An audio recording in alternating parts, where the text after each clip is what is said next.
the magnetic field of the Earth, they are both looking at each other like, which one of us is going to take out humans? I mean, even underground's not really going to help from a solar storm, because there it's not really a line of sight thing, it's induction. And actually, the further down you go, the stronger the induction can be. Okay, so there's nothing that we can do? No, there's really not. We know that these solar superflares happen about every 150 to 200 years. We just had the anniversary a week ago of the Carrington event. 166 years. And they happen every 150 to 200 years. Forget about all this magnetic pole shift and Earth's disaster cycle. We are in the danger zone for the sun to send us back to the Stone Age all on its own. The sun, our source of life, light, and warmth.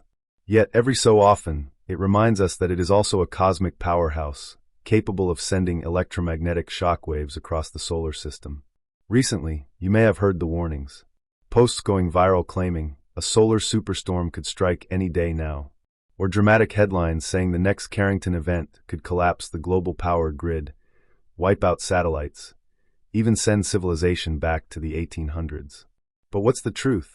Are we standing on the edge of a solar-driven apocalypse? Or is the fear far louder than the facts?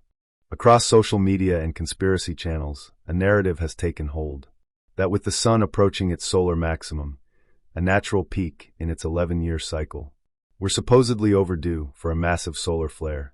A flare so strong, it could trigger a geomagnetic storm powerful enough to knock out electricity worldwide.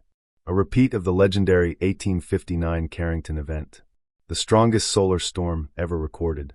A blast so intense it set telegraph lines on fire and created auroras seen as far south as the Caribbean. Some claim such a storm will hit any moment. They say the government knows and isn't telling us. They warn that society could go dark overnight, and that fear spreads fast.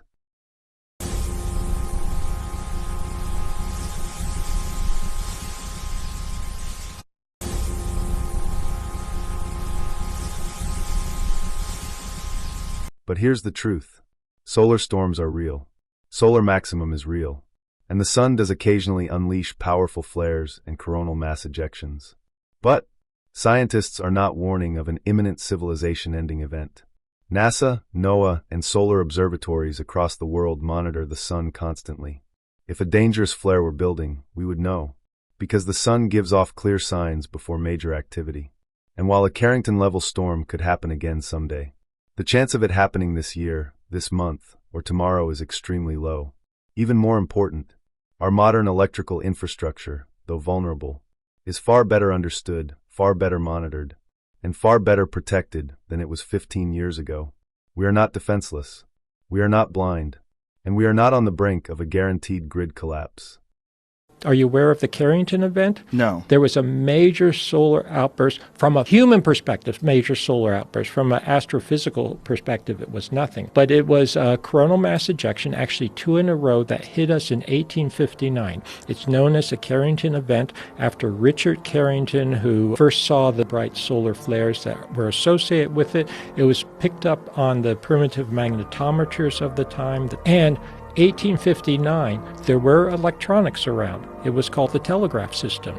The telegraph system acted as huge antenna that picked up the changing magnetic fields, generated electricity along it, burnt out the telegraph lines, literally set telegraph stations on fire. Wow. If we had a Carrington-level event now, it would fry our grid line, knock out all the huge transformers as it's coming in, probably knock out all the satellites, the GPS systems, communications. I mean, it would really bring us to our knees. Are you aware of? Could a strong solar storm cause disruptions? Absolutely. GPS inaccuracies, radio interference, satellite issues, power grid adjustments.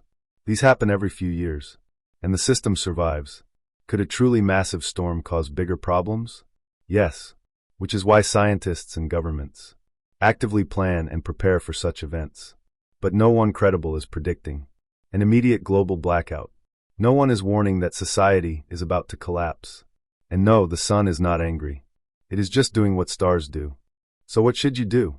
A little preparedness never hurts. Extra batteries, a small solar charger, basic emergency supplies, not out of fear, but out of wisdom. because being prepared is empowering, and understanding the facts is the cure for unnecessary panic. The sun may flare, the skies may glow, and space weather may shift and surge, but we are not at the end of days. We are simply living in a universe that is alive, dynamic, powerful, and ever-changing. So stay informed, stay grounded, and remember, awareness is strength. Fear is optional,